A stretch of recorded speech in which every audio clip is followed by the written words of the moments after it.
Hi, I'm Trinity Wave.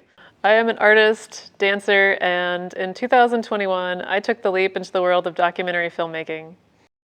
Having only produced fitness and music videos before then, a full-length documentary was quite a leap for me. And I traveled from New Orleans to California, stopping at woofing farms and interviewing environmental leaders to gain a new perspective on sustainable living. My film, the Sustainable Living documentary, well, this year it was in a film festival, last year it was released. And during this presentation, I'm going to cover a topic that was dear to my heart in the making of this documentary, and that is natural and alternative building. Slide. And there will be questions later if you're interested in asking a question or commenting. I'd love to hear your perspective on interesting thoughts and curiosities about dwelling. So, what brought me to alternative and natural building? Well, I have a degree in environmental science. I have a desire to live more sustainably and to live more affordably. And my life experience. I'm a domestic violence survivor. And 8 years ago, I told my partner I was leaving him. And when I actually did leave him, I had two broken ribs. And I've also experienced homelessness in my own life, so I understand the importance of having a safe space. Slide. So this is my unique perspective on the current housing system in America.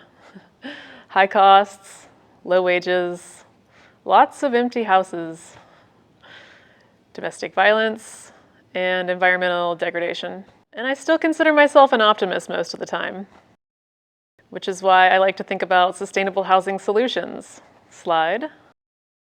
The buildings that I'm going to cover in this presentation fall into one of these categories or more. Less environmental impact, more sustainable and natural resources, utilizing recycled materials, and smart design, which needs for less heating and cooling energy. So what am I going to cover during this presentation? Some of the buildings I'm going to cover in this presentation are Earthships, shipping containers, Cob, Aircrete, Hemp buildings, tiny houses on wheels, and one experimental building. So let's jump right in. So the first building type is Earthships. These are great because they can be so very simple and hyper affordable. The one that I visited in California was made from simple materials such as recycled tires, earth, unused wood, glass bottles, and window panes. Slide. And I'd like to show a clip from the documentary now so you can see the one that I visited in California.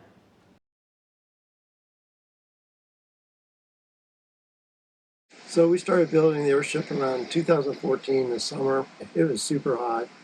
So we literally put up a shade structure over here and would try to work in the mornings. Did you have any help with building this? Yeah, the original designer was James from the UK, and he had just been to a class on how to build these kinds of buildings, and so that really helped having the foundation correct. Yeah, we probably had 20 different woofers involved with the construction of the building. Almost 95% is all reclaimed. All the tires were from a local used tire store. They were to be thrown away. All the wood is from blown piles from neighboring nurseries and neighboring properties. All the DG. He just said DG, which I had to look up what this meant. The letters D and G stand for decomposed granite, which is actually a fine type of gravel used in landscaping. From around here is what you use to fill the tires. And then there's also rocks that are from around the area here too. So do you have any tips for people who want to build an Earthship? Yeah, I mean, the first thing is you want to gather up all your materials. You want to have everything in place. You want to have a pretty good plan of what it is you're going to do before you do it. I would check with your county code issues, and so you got to decide what that, your liabilities are there. And then you want to know, how big a project you want to have. This one's actually a very small one, but you can build them, 10 times this size. So like he was saying, that Earthship was quite small compared to the ones that are out there. I've seen pictures from ones in New Mexico from the Taos Earthship building area that are way more than 10 times that size, at least from the pictures. Slide. So this next one is something that you might see more often. Shipping containers. And you might see these on trucks or trains or boats. And something has to happen to these when they're done living their life in the shipping world. And I personally think that it's genius to create these into livable structures. I've heard successful reviews from people who have made these into bunkhouses and B&Bs and tiny homes. Slide. And I want to show a clip here. I have this first one is from New Orleans, and it's a tiny home, so let's watch.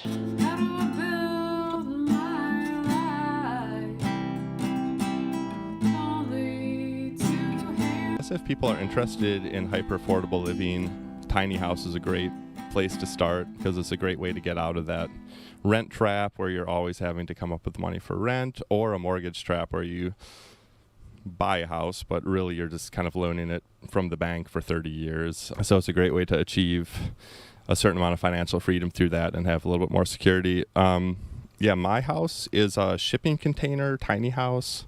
So I was able to buy a one trip, they call it, like lightly used 20-foot shipping container for about $3,000. And now I'll give you a little tour of the tiny home. This is the side door here. We're coming in and into the tiny house itself. A little desk here and food pantry over on that side, and put the bed up high here so there'd be room for extra storage below. I'm a musician, so it's a nice place where I can store all my amps. And then we'll go out to the porch. And we just had a hurricane, so I just had this all blocked off with shutters that I had made for all these, for the screen windows. And then I also had found this old marine door here, and I slapped this up too as extra storm protection. And I kind of like the way it looks, so I think I'm going to leave it up at least through the end of hurricane season. And yeah, I get a kick out of it. It's from some old boat. But yeah, this is the outdoor kitchen here too, just working off this double propane burner. I have a induction burner, my little coffee maker. Got the sugar cane press here for making sugar cane juice out of all the sugar cane we're growing out here.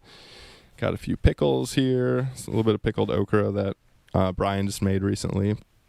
And that's super tasty. The next one is more of a natural build. And cob is an ancient and classic building technique. It's simply earth, sand, water, and straw mixed together to make a structure. And because of its nature, one can be really creative with this and make it into many different forms.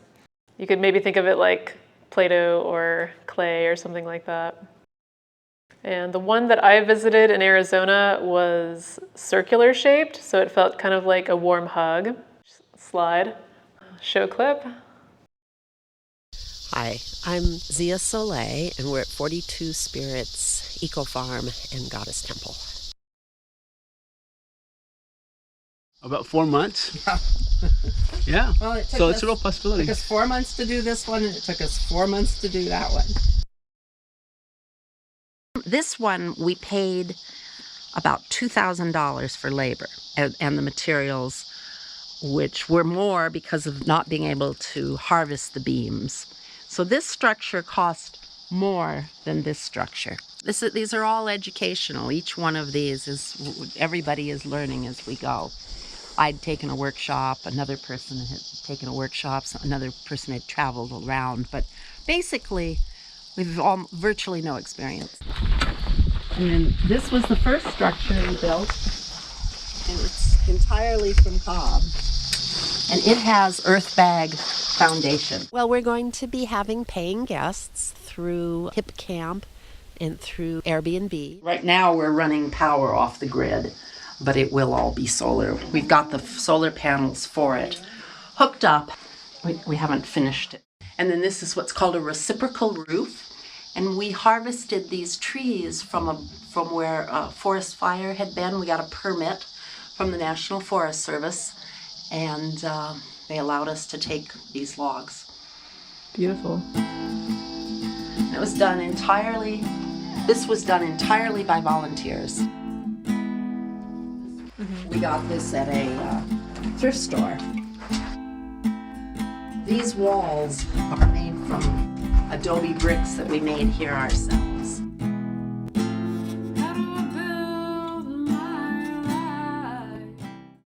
So you might have heard of cob before, but the next building type, slide, you might not have heard of before. And this is Aircrete. I was really impressed by the Aircrete domes that I stayed in Texas. I really loved the design of it. And they told me about the process, and it was basically small amounts of concrete mixed with foam. And yeah, I really loved the design. Slide. So let's show the clip. This is a 16-foot diameter dome with 3 arches. This front arch is an elliptical arch, and then the other 2 are round arches. It's a solid 4 to 6 month project, depending on how good of a problem solver you are. We have a dual mission, low-cost sustainable housing and demonstrating permaculture, which is short for permanent agriculture.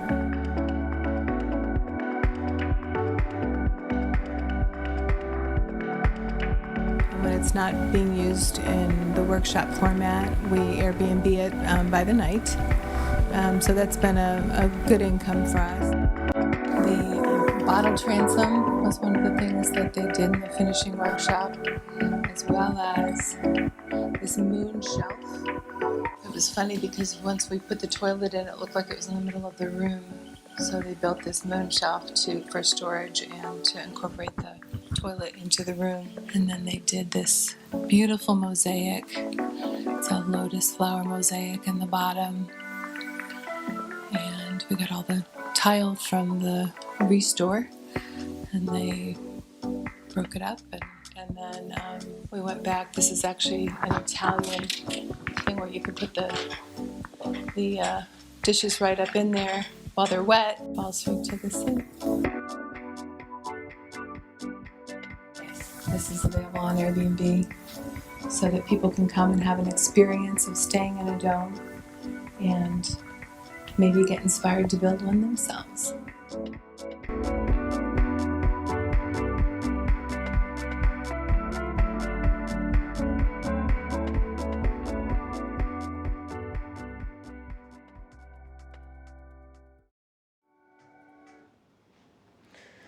And she also hosts workshops on her land in Texas where people can come and learn eco-building techniques. And I'm really excited about the next building type, slide, hemp. So hemp is a plant that can be used for a wide variety of uses, such as food, medicine, and textiles. Well, now it can also be used as a building material. They take the dried stalks and they pulverize them into a material called hurd, and that is what they can use to make the building material. Slide. So think about the possibility of growing a plant to maturation in 2 months rather than the span of years, which is the case with most trees. And I got to speak with 2 people and do an interview with 2 people from Haven Earth, and they are doing hemp building courses. We got to talk about their online network that they created to connect sustainably minded people together. And slide. I want to show that in the next clip.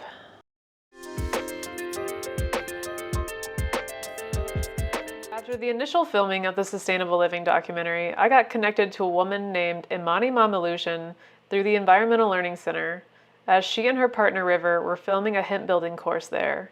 And thankfully, they agreed to a meeting via Zoom, and here's some of that interview now.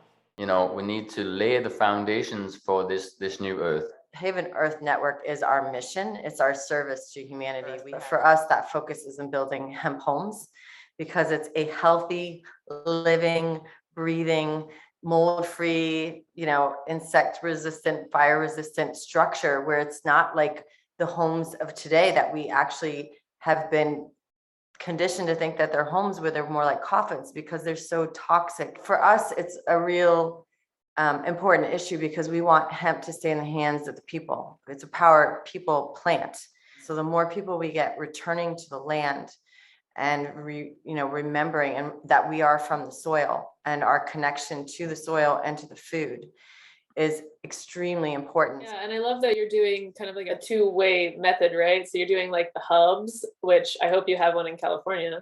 Then you're doing the online platform too. And do you have some courses on the online platform available? We did record the last natural building training we have. So that's a course that's available on the platform. And then we do ongoing hands-on training for training people to be certified builders because we're building the skilled workforce. We really want to be training people specifically in the area of building. Yeah, it's like, we call it like a new Earth trade school where there's real work, meaningful, purposeful work that comes out of that. Is this available to all the HIN members? Because we're a private membership association, you become a member. That keeps us in the realm of the private, not the public. That's an $11 one-time fee. So you get on there and you can access the groups, the courses. There'll be, a fee for the course material, cost of creating it, editing, and all of that. And we want to encourage other members to create content. And then our hands-on trainings, those are on our other website at havenearth.biz, where people literally pay to come to a training. And the Haven Earth Network is one of them pathways that is really critical to give people the opportunity to come together. Training people on the hemp building is really important for us because I feel that we can get back to really amazing agricultural practices where we're healing the soil, where we're building our lives from what we can actually put in the ground, what we can seed in the ground. And we don't need to mine into the earth. We don't need to do all these things. It's right there. So there's going to be a hemp building course at the Sawassi Learning Center in August, and I'll give more information about that towards the resources if you can stick around. And now I have two more honorable mentions for sustainable buildings here, and this next one is Slide, Tiny Homes on Wheels. And these are great because they're portable, they can be self-contained, and they don't take up too much space on the land. And they can range in a variety of prices. Slide. And this next one was also at the Sawassi Learning Center with the Aircrete domes. And I thought this one was pretty posh. Maybe you can let me know what you think about it. So, show clip.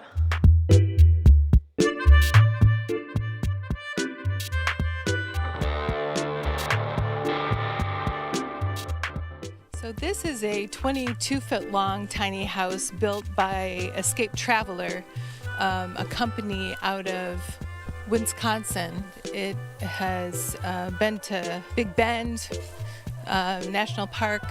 We currently Airbnb this unit. This is called the Vista Boho unit. They have one smaller unit that's just the Vista.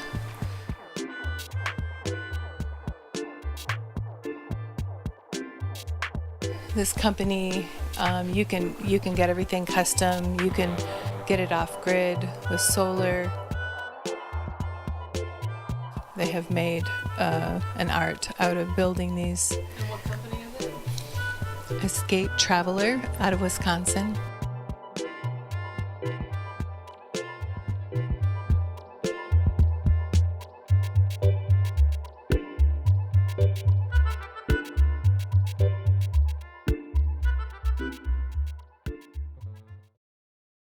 Now, this next one, it wasn't part of the woofing farms. I got invited to go see it, and I couldn't resist because it merged my love of upcycling and creativity. Now, I believe there are infinite amount of possibilities of creating buildings out of recycled materials, and this is just one aspect, but I thought it was thought-provoking enough to show it. So, slide. They collected recycled plastic to build the walls. Slide. Let's take a look at the video. There's a crisis in recycling, and plastic is just no one knows what to do with, right? And we pretend it's going somewhere else, but there is no way. So we started using it and thinking of it as precious, as the space-age building tool that it actually is. And so we started putting it into walls. And so an architect friend of ours, Doug Eichelberger, taught us how to use this. And so this idea of having heavy gauge fencing, these 16-foot long panels that we put chicken wire inside of and then stuff compressed plastic into here. Instead of making it waste, let's make it into walls. And so we use it like a straw bale technology. So it's infill, post, and beam is what is the structural, and we just fill it in. But so a crisis in plastic, the school needing help, and then we also have a crisis of affordable housing and simple, sustainable housing. And so the vision is that this would be a common house. And if you look inside here, we have 4 rooms. So this would be a utility storage room. This will be a hot shower bathroom. Over here with the big glass. This is going to be a sunroom solarium for the people that live around here. And the last room right over here, we're going to have a hot washer dryer and vegetable processing room. So those 4 rooms, each with their own door, will serve as a common space. Before I go into questions and comments, I would like to go over some resources. Slide. I want to say thank you to the WOOF organization for helping to connect me with these amazing places. And this is a great resource for young people who want to travel and learn new skills. And it's a great way to get accommodation and food in exchange for working at an organic farm. And if you're interested, it's woof, wwoof.usa.org. The next resource is Haven Earth, and that is Paul and Amani with the hemp building courses. And they also have the online network that connects sustainably minded people. And if you're interested in that, you can go to havenearth.net. If you would like more information on the sustainable building course or the hemp building course in August, you can check out the SirwasiLearningCenter.com, and I've listed that on the resources as well. And lastly, I put myself, Trinity Wave, as the resource. If you'd like to watch my full-length documentary on my website, it's 40 minutes long. Is there anybody out there with questions or comments? And I'm open. Just to view your documentary, it's at your webpage, not through your email, right? So it'd be trinitywavedesigns.com. Yes, exactly. Yeah, and there's a tab that says Sustainable Living Documentary, and you just press that, and then you can pay $3.33 and watch it. Well, I just want to say thank you so much to the College of the Desert for having me today, and thank you, Danny and Janet and Anna and all the staff here that helped make this possible. And I hope this has helped broaden some horizons out there. And so much love and light. Bye. And as always, feel free to like and subscribe to my videos. Have a great day. Bye.